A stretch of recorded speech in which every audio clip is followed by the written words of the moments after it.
This is the story of whipping fins. Are they aquatic whips? A quick search on Google won't give you any information on whipping fins or aquatic whips. These ideas are too new for that. But I have been researching this concept for many years. I'm John Milius, an inventor, engineer, designer, and entrepreneur who has researched the tail fins of the best ocean-going predators such as dolphins, whales, tunas, and sharks. This is a story about how these animals use their tail fins and how we can learn to swim, snorkel, dive, etc. better from them. What are whipping fins? So, which of these fins do you think are whipping fins? You might think that the shark's caudal fin whips because it's been videotaped whipping to stun prey fish, and it even looks like a whip. We may have to rethink about what we think whipping fins are and whether they might actually be aquatic whips. All the other fins that you see here may soon be recognized as whipping fins. Can a machine whip its tail fin? The U.S. Navy's autonomous secret submarine, the Ghost Swimmer, now you see right here, tested a propeller against its tail fin. The tail fin drove the sub just as fast as the propeller, but drove it 30% farther on the same battery charge. Did you notice that this sub looks amazingly like a tuna fish? It was engineered from tuna characteristics for stealth and maneuverability, and yes, it does whip its fins. Can a person whip their fins? The image of someone snorkeling with whipping fins answers that question, and scientific testing proves it to be a positive answer. An independent hydrodynamics engineer tested the top performance dive and swim fins for many years. His tests rated our fins the best on the market for efficiency and speed. Those tests pleased me, but I noticed that he wasn't whipping our fins. In a few minutes he learned how to whip our fins, and then he retested them. He increased his speed by 18% and increased his distance on a single breath hold by 25%. Honestly, this dramatic improvement from whipping our fins surprised him. And the amount of improvement surprised me because I had never tested the improvements from whipping our fins scientifically. I knew they improved things, but I never tested the amount. It made me want to learn more about what whips could do. Whipping multiplies speed. It surprised me how little science has looked at the phenomena of whipping. A 2003 34-page dynamic modeling paper examined a whip wave as a mechanically multiplied hand speed by as much as 30 times. The sound of a whip crack comes from the tip breaking the 600 mile per hour sound barrier. This study considered whips to be elastic tapering rods, and I postulate that elastic tapering ellipsoids, tail fins, can work as whips. This explains why the pelagic predators can swim so powerfully and efficiently, and it also explains why the test results improved so dramatically when the engineer began whipping our fins. Whipping techniques, two types of actions done together, cause a whip wave or an impulse wave. Every whipping technique needs the hand to swing around the elbow in a plane, while the elbow pushes away and then pulls closer to the body.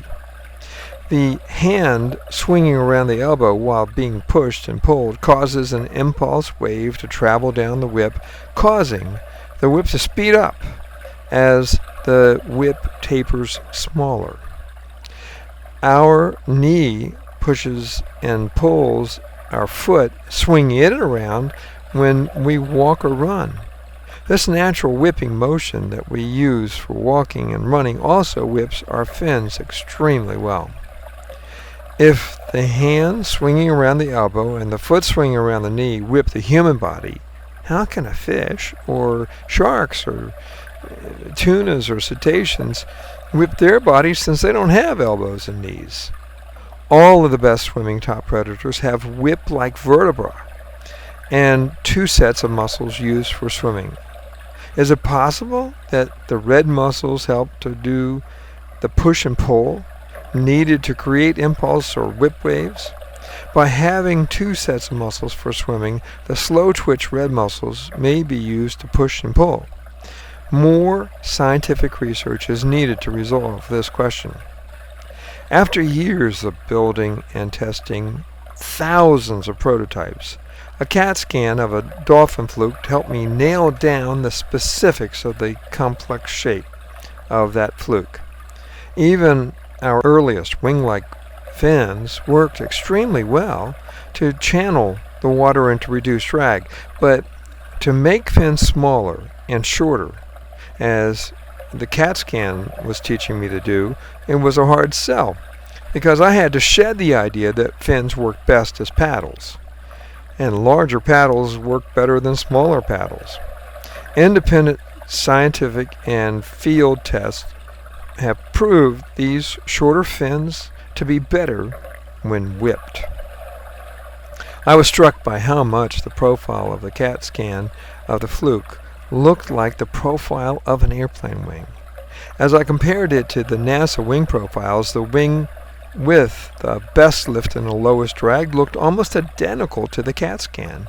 You can see this comparison for yourself where the red NASA wing profile overlays the white CAT scan. That extremely small band of white tells it all. The channeling prowess of this wing shape fin dominated my thinking and blocked the formulation of the idea of it being whipped for a while. Now, with the success of scientific testing for whipping fins, I postulate that whipping fins multiply fin tip speed. There are some added benefits to whipping fins that you find when you're using them. One of the best benefits is that whipping action of your heels and legs mirrors that of walking and running. This lets us capitalize on the muscle strengths that we already have for walking and running. The smaller size of the whipping fin allows better maneuvering on land and in the water. Now, look to the right at the 4 videos that are running on the right-hand side of the screen now. Video 1 shows a longer, slower whip kick, which imparts a larger, more powerful impulse wave. It's easier to see the whipping action in this video.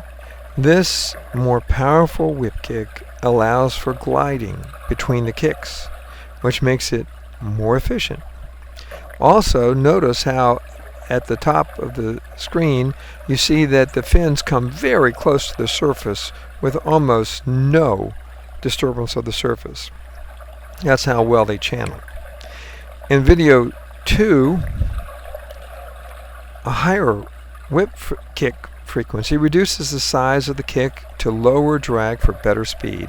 This also increases the multiplying factor of the whipping because of the higher frequency of whipping. Notice where the heels are in relation to the head. Lower heels push the head up and forward for snorkeling at the surface. In video 3, higher heel action pushes the diver down to multiply the speed more. This ultra-fast heel pushing is basically like sprinting. It allows you to swim extremely close to the bottom without hitting or disturbing it. In tight situations and when swimming into currents, this technique offers the most concentrated power with the least amount of drag. Higher frequency whip kicking obscures the whipping action because it's so fast. It's hard for us to see it in fishes, sharks, and all the cetaceans. Now, slow motion shows it better. The slow motion animation at the bottom in video 4 allows you to better visualize the actions incorporated in a good whip kicking. Notice how the straight leg is drawn back until it finally bends and the heel comes closer to your hip. And then the leg is whipped straight down and forward with your toe flipping up. The gray lamnid shark in the animation can be seen in the original video framed to the left of the still of the animation. Notice how there's an impulse wave that goes through the shark's body to whip its caudal fin. Results of diving benefits. When diving, efficient power enhances performance in diving and your enjoyment. Power results from longer strokes that create more powerful whip kicks. You remember that from video 1. Currents and close quarter situations cause many concerns for divers, but better speed in these possibly life-threatening situations come from the faster, smaller, more frequent whip kicking that you see in video 2 and 3. Smaller whipping fins maneuver better, involving actions more like walking than scuba diving. No need to strain your calf muscles means virtually no cramping when you're diving with whipping fins. Now, whipping fins glide without even the need of kicking when you're doing freestyle swimming. They channel the water to the center of the fins to keep your legs high.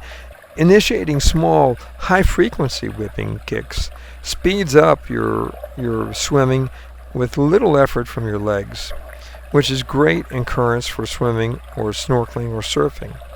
Longer, larger, lower-frequency kicking works great for long distances because it enhances the gliding without having to work hard. And it virtually eliminates cramping because you completely relax your feet and there's no need to point your toes at all. Reparative rebuilding comes easier when using whipping exercises that mirror walking and running but simply have no impact. Injury recovery allows you to build muscle in a gravity-free environment with whipping fins that increase muscle strain as you feel increased stress is appropriate. And you're doing it with walking and running motions. Using weights and cross-training with whipping fins enables higher stress exercise in a no-impact gravity-free environment because the weights want to pull you underwater. And so you hold your breath to try to offset the weights while you're exercising at a full aerobic pace. Health, happiness, and a hip whip. Many have looked at these whipping fins and thought them to be a hip design artistically conceived. This design, to deliver virtually effortless power and speed from whipping fins, comes from nature, and it's artistically transformed for our personal use. Smaller whipping fins generate more power and speed, maneuver better, and they travel extremely well. Smaller whipping fins offer gravity-free, no-impact exercise and joint decompression advantages for better health. Thanks and recognition.